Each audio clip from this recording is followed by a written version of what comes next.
네, 반갑습니다. 오늘 킹덤 스토리 1-2의 8단원 하나님 나라의 법 10계명에 대해서 한번 살펴보겠습니다. 35과 하나님만으로 만족하는 백성입니다. 오늘 말씀은 9계명과 10계명을 다루고 있습니다. 9계명은 이제 내 이웃에 대하여 거짓 증거하지 말라이고 10계명은 내 이웃의 집을 탐내지 말라라는 계명입니다. 함께 살펴보면서 하나님의 말씀을 잘 이해할 수 있기를 바랍니다. 첫 번째로 하나님 나라의 백성의 증언, 9계명을 다룹니다. 9계명은 거짓말하지 말라 하는 계명이 아니라 거짓 증거하지 말라는 개념입니다. 그런 계명입니다. 거짓말도 물론 하지 말아야 하죠. 거짓말을 하는 것도 물론 죄이고 하지 않아야 되는데 여기서는 특별히 거짓 증거, 거짓 증언을 하는 것을 말하고 있습니다. 이 거짓 증언이라는 것은 이제 재판 상에서 보통 이루어지는 것이 주로 있는데 이 거짓 증언으로 인하여서 자신의 명예가 실추되고 뿐만 아니라 생명까지 잃는 그러한 일들도 많이 나오게 됩니다. 우리가 뭐 드라마나 영화나 이런 데서 너무나 자주 보고 있는 그러한 것입니다. 그만큼 거짓 증거, 거짓 증언이 많습니다. 이전에 이제 예수님 당시 혹은 이 계명이 만들어지는 시대에 성경 시대에는 증인의 증언이 너무나 중요했습니다. 왜냐하면 뭐 그때는 CCTV가 뭐 많이 있거나 뭐 그런 CCTV 자체가 존재하지 않았기 때문에 그렇기도 하고 증거를 찾는 것이 너무나 어려운 시대였기 때문입니다. 그래서 그때는 하나님께서는 율법을 통하여서 어떤 한 사람이 거짓 증거를 할 수 있으니까 두세 사람의 증언을 통하여서 그 일을 확정하도록 그렇게 말씀을 해주셨습니다. 그렇게 계명을 해주셨습니다.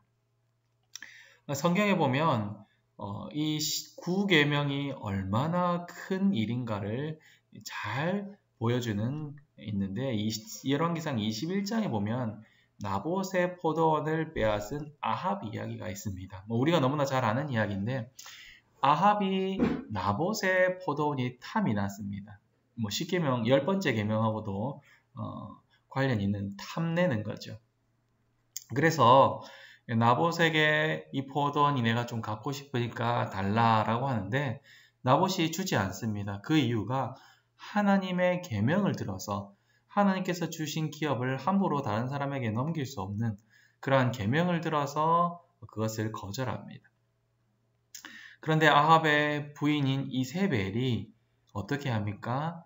나봇 그 주변에 있는 사람들을 돈으로 매수하거나 그렇게 해서 권력으로 매수를 해서 그 사람들에게 거짓 증언을 하게 하여서 그 나봇의 명예를 실추시키고 그를 반역자로 몰아서 그를 죽입니다. 그의 생명도 해하고 그리고 그가 가지고 있었던 포도원까지 빼앗는 것입니다. 이 거짓 증언이라는 것이 이웃의 생명도 빼앗고 명예도 실추시키고 그를 참 몹쓸 사람으로서 죄인으로서 만들어버리는 그런 아주 나쁜 그런 일들입니다. 그렇기 때문에 생명도 그의 명예도 실추시키는 것입니다. 하지 않은 일을 했다고 말하는 것, 한 일을 하지 않았다고 말하는 것, 이런 모든 것들이 명예를 실추시키는 그러한 행위입니다. 그러니까 거짓 증거라는 것이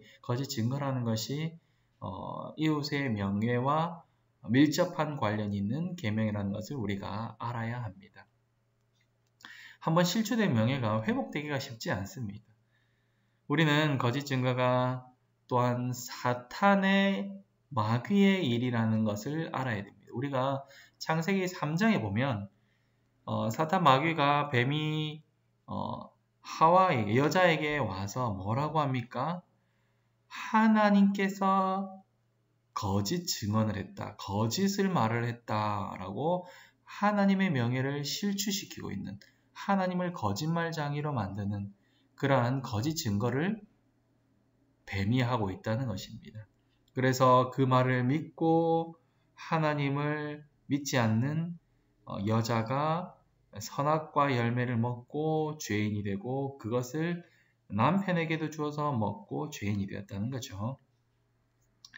하나님의 명예를 실추시키고 사람들도 죄인으로 만든 너무나 큰 죄악을 그 3장에서 했는데 그것이 바로 사탄 마귀의 일, 거짓 증거라는 것입니다. 우리는 거짓 증거가 사탄 마귀의 일임을 분명하게 알고 거짓 증거를 하지 않도록 해야 되며 또한 이웃의 명예를 회복시켜주는 일, 이웃의 명예가 실추되지 않도록 계속해서 그의 명예를 회복시켜주는 일을 하도록 해야 됩니다. 그래서 뭐 뒤에서 뒷담화를 한다거나 뭐 이러한 것들도 이웃의 명예를 실추시킬 수 있다는 것입니다. 그가 하지 않은 일, 그가 했던 일을 가지고 막 그들의 명예를 실추시키는 일도 하지 않아야 할 것입니다. 두 번째로는 십계명을 전체적으로 정리하는 10번째 계명에 대해서 생각해 보려고 합니다. 10번째 계명은 탐내지 말라라는 계명입니다. 출애굽기 20장 17절의 말씀에 내 이웃의 집을 탐내지 말라, 집을 탐내지 말라 이렇게 되어 있고요. 그 다음에 내 이웃의 아내나 그의 남종이나 그의 여종이나 그의 소나 그의 나귀나 무릇 내 이웃의 소유를 탐내지 말라 이렇게 되어 있습니다. 집과 소유와 모든 것들을 탐내지 말라라고 계명을 10번째 계명을 말하고 있습니다. 이 계명은 이제 우리 모든 죄인들이 품고 있는 탐심, 탐욕 그것에 대해서 다루고 있습니다. 우리는 마음을 다루고 있기 때문에 우리가 어떤 잘못을 하거나 어떤 죄를 저지를 때에 아무런 마음 없이 사심 없이 그러한 일들을 하기가 쉽지가 않습니다. 그런 마음에서 그것이 행동으로 드러나게 되기 때문입니다. 그렇기 때문에 이 탐심은 모든 죄를 일으키게 하는 죄의 뿌리이기도 합니다. 행동은 마음과 떼어놓을 수 없는 것입니다. 그래서 마지막 이 10번째 계명은 1계명, 2계명, 3계명, 4계명 그래서 9계명까지의 뿌리에 해당한다고 말할 수 있겠습니다. 우리는 세 번째로 탐심을 극복하는 이 10번째 죄의 뿌리인 탐심을 극복해 가야 합니다. 어떻게 탐심을 극복할 수 있겠습니까? 그것은 참 쉽지가 않습니다. 어떤 것이 저거 참 좋다라고 하는 마음, 탐심이죠. 그것을 극복하는 것이 쉽지가 않습니다. 마음이 없이 일어나는 일, 그러한 일은 실수를 했거나 아니면 병인 것입니다. 그러한 일들은 잘 일어나지 않습니다. 우리가 이 실수거나 병을 제외하면 탐심은 마음에서 나타나게 됩니다. 그렇기 때문에 우리는 이 마음, 곧 욕망이 회개해야 이 탐심을 극복할 수 있습니다. 어떻게 회개를 할 수 있습니까? 우리의 욕망은 어떻게 회개할 수 있습니까? 계속해서 그것을 바라보고 내가 이거 하지 말아야지 한다고 그것을 어느 정도는 자제할 수 있을지 모르지만 욕망이 회개하는 것과는 다르다는 것입니다. 우리는 욕망을 회개하는 일을 하려고 했을 때에 예수님을 통해서 그것을 가능하게 한다라는 사실을 알아야 됩니다. 예수님께서 승리해 주셨습니다. 승리하신 그리스도를 바라볼 때에 우리가 가능합니다. 십계명이 무엇입니까? 십계명은 구원받은 백성들에게 주신 계명이죠. 구원받은 백성들에게 주신 계명입니다.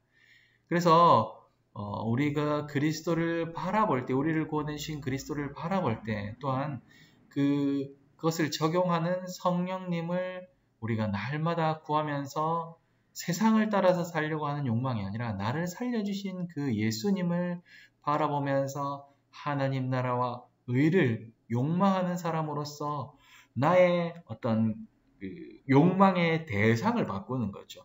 욕망의 대상이 어떤 남의 집이나 소유나 이웃이나 이런 것들이 아니라 나의 욕망의 대상이 하나님의 나라가 되고 하나님의 의가 되어서 그것을 우리가 욕망하고 살아갈 때에 우리의 욕망은 회개할 수 있다는 것입니다.